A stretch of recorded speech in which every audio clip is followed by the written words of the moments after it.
오늘도 참 복되고 좋은 날입니다. 맞습니까? 우리의 환경 때문이 아니라 우리가 믿는 예수님 때문에, 그리고 오늘도 우리가 붙잡고 살아가는 그 말씀 때문에 그렇게 복되고 좋은 날이 되기를 바랍니다. 자, 우리 함께 사도신경으로 신앙 고백하고 말씀 나누겠습니다. 전능하사 천지를 만드신 하나님 아버지를 내가 믿사오며 그 외아들 우리 주 예수 그리스도를 믿사오니 이는 성령으로 잉태하사 동정녀 마리아에게 나시고 본디오 빌라도에게 고난을 받으사 십자가에 못 박혀 죽으시고 장사한 지 사흘 만에 죽은 자 가운데서 다시 살아나시며 하늘에 오르사 전능하신 하나님 우편에 앉아 계시다가 저리로서 산자와 죽은 자를 심판하러 오시리라. 성령을 믿사오며 거룩한 공예와 성도가 서로 교통하는 것과 죄를 사하여 주시는 것과 몸이 다시 사는 것과 영원히 사는 것을 믿사옵나이다. 아멘.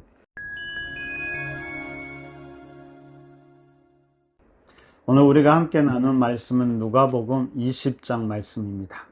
그럼 누가복음 19장 28절 이하에는 예수님의 공생애 중에서 마지막 한 주간의 이야기, 우리에게는 고난 주간으로 잘 알려져 있지요.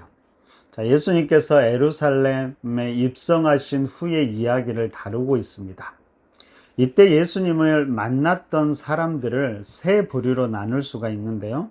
한 부류는 예수님과의 진실한 만남을 가졌던 사람들입니다. 그리고 또 한 부류는 예수님께 환호했지만 그들의 마음 중심으로 예수님을 이해하거나 예수님을 받아들이지는 못한 사람들이었죠. 그리고 마지막 다른 한 부류는 예수님에 대해서 적개심을 가지고 예수님을 배척하고 심지어 죽이려는 사람들의 모습이었습니다. 오늘 누가복음 20장에는 예수님을 배척하고 심지어는 죽이려고 했던 사람들, 바로 당시 종교 지도자 그리고 정치 지도자들의 모습이 나옵니다. 특별히 예수님은 이들과 한 4가지 정도의 논쟁을 하시는데요. 첫 번째는 예수님의 권위에 대해서 이야기하고 있고요. 두 번째는 가이사에게 세금을 바치는 문제, 그리고 세 번째는 부활에 관한 문제, 그리고 마지막은 다윗의 아들에 관한 논쟁입니다. 자, 이러한 논쟁들은 여러분 진지한 진리를 탐구하거나 진리를 알아가고자 하는 것이 아니었습니다. 뭔가 트집을 잡기 위한 악의적이고 적대적인 것이었죠. 자, 이들은 예수님이, 아마도 그런 대화를 하는 예수님이 자신들의 마음을 잘 모르신다고 생각했을 것입니다. 그런데 예수님은 오늘 이 논쟁들 중간에 포도원의 비유, 포도원 농부의 비유를 말씀하시는데요. 이 비유를 통해서 오히려 이들의 마음속에 가진 그 악한 마음을 드러내심과 동시에 그들의 결국이 어떻게 될 것인가를 이야기하고 있습니다. 자, 오늘 본문 누가복음 20장은 이 포도원 비유를 중심으로 전체를 이해하면 훨씬 더 이해가 쉽게 될 것입니다. 여러분, 이 비유에서 포도원의 주인은 분명히 하나님이시고요. 그리고 주인이 보냈던 종들은 바로 선지자들, 그리고 아들은 예수 그리스도를 말하고 있습니다. 근데 이들을 대적했던 소장농들은 바로 당시에 권력을 쥐고 있던 바로 대제사장들과 서기관들, 장로임을 우리는 본문을 통해서 알게 됩니다. 여러분, 오늘 본문의 이야기에서 주인은 소장농들에게 분명히 선을 베풀었습니다. 그들이 일할 수 있는 일터를 주었고요. 그들에게 적당한, 아니 어쩌면 충분한 임금도 지불했습니다. 근데 소장농들은 이미 충분히 받고 있음에도 불구하고 그들은 더 많은 것을 갖기를 원했지요. 심지어 그 포도원 자체를 자기들의 것으로 만들기를 원했습니다. 오늘 보면 14절에서 이렇게 이야기합니다. 보십시오. 농부들이 그를 보고 서로 의논하여 이르되 이는 상속자니 죽이고 그 유산을 우리의 것으로 만들자 하고. 그러면 소장농들의 욕심이 결국에 그 상속자, 주인의 아들까지 죽이게 된 것이죠. 바로 이것이 이들이 살아가는 방법이었습니다. 그러면 수단과 방법을 가리지 않고 오직 자기의 욕심만을 채우는 것이 이들의 삶의 모습이었죠. 결국 예수님이 이런 비유를 통해서 말해주고 보여주고 싶었던 것은 무엇일까요? 그것은 예수님이 이 땅에 오신 목적이 무엇인지 말함과 동시에 이 세상, 이 악한 세상이 예수님을 어떻게 대하는지, 더 나아가서 그들의 마지막이 어떤 모습인지에 대해서 지금 예수님은 보여주고 말씀하고 있는 것입니다. 여러분 한번 생각해 보십시오. 예수님이 이 땅에 오신 목적은 무엇이었을까요? 바로 하나님의 뜻을 이루기 위함이었지요. 그래서 하나님의 뜻이라는 것은 우리가 좀 더 구체적으로 이야기하면요, 이 악한 세상으로부터 하나님의 나라를 지키는 것이었습니다. 하나님의 나라를 지킨다라는 것은 다른 것이 아니라 그 하나님 나라의 안에 있는 모든 생명들, 모든 것들이 샬롬, 즉 평안을 누리는 것이었습니다. 그런데 이 세상은 그런 예수님을 합당하게 대하지 않지요. 하나님 나라를 위해 그리고 모두를 위해 오셨지만 악한 자들은 자기들만의 욕심을 채우기 원했습니다. 결국 그 욕심으로 주인에게 대항하고 그의 아들을 죽이고 말았던 것이죠. 결국 주인이 어떻게 할까요?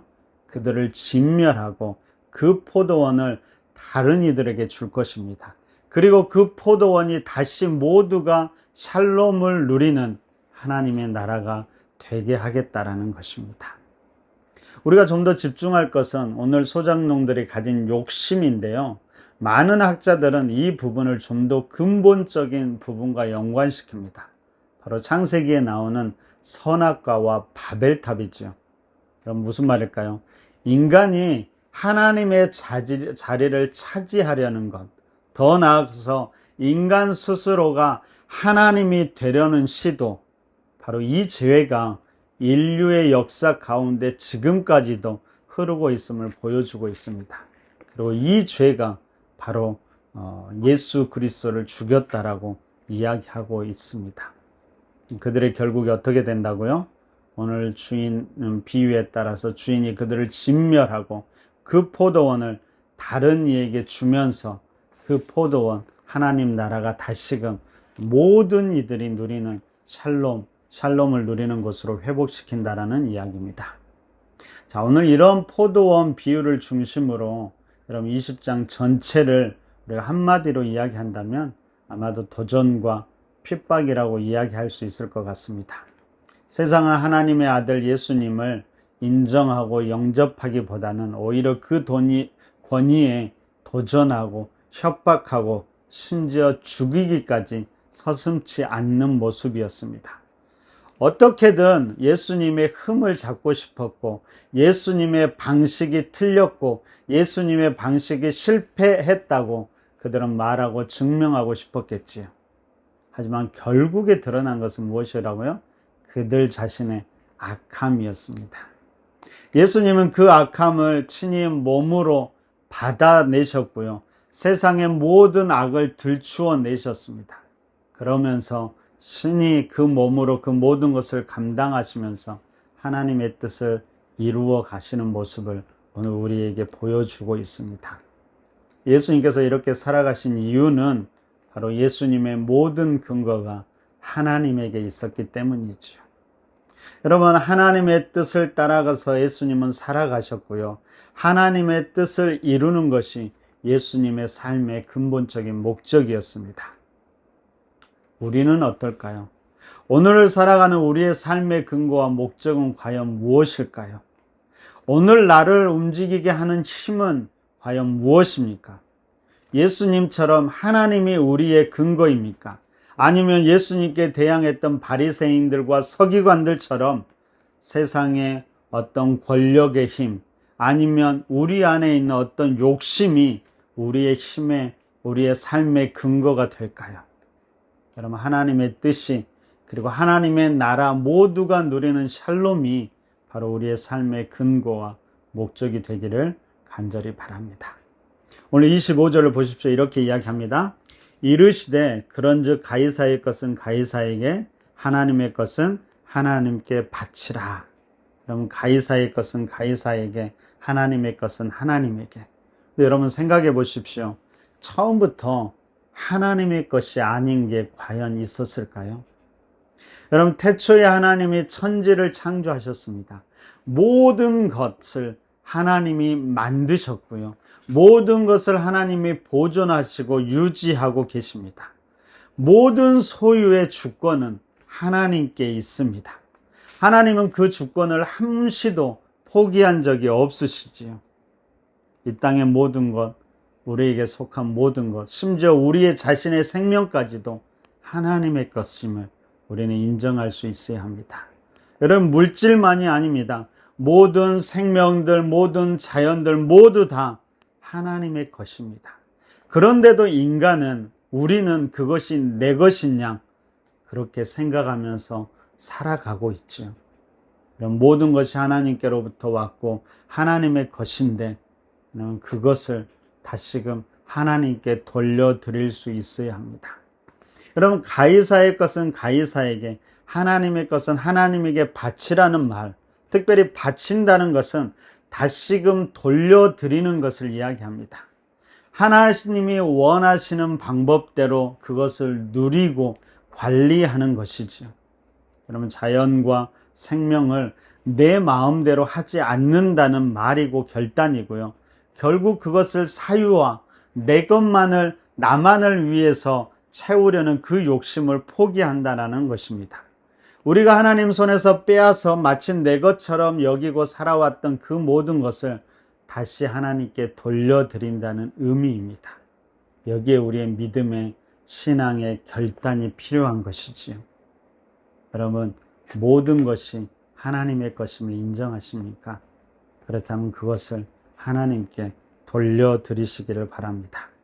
오늘 하루도 우리가 하나님의 것임을 확신하셨으면 좋겠고요. 우리의 주어진 모든 것들도 하나님의 것임을 잊지 마시고 하나님의 뜻대로 하나님을 위해서 그렇게 살아가시는 귀한 한 날이 되시기를 바랍니다.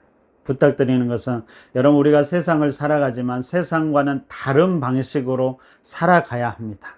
그러면서 이 세상의 악함을 드러내야 하고요. 세상과는 다른 삶이 있음을 보여줄 수 있어야 합니다.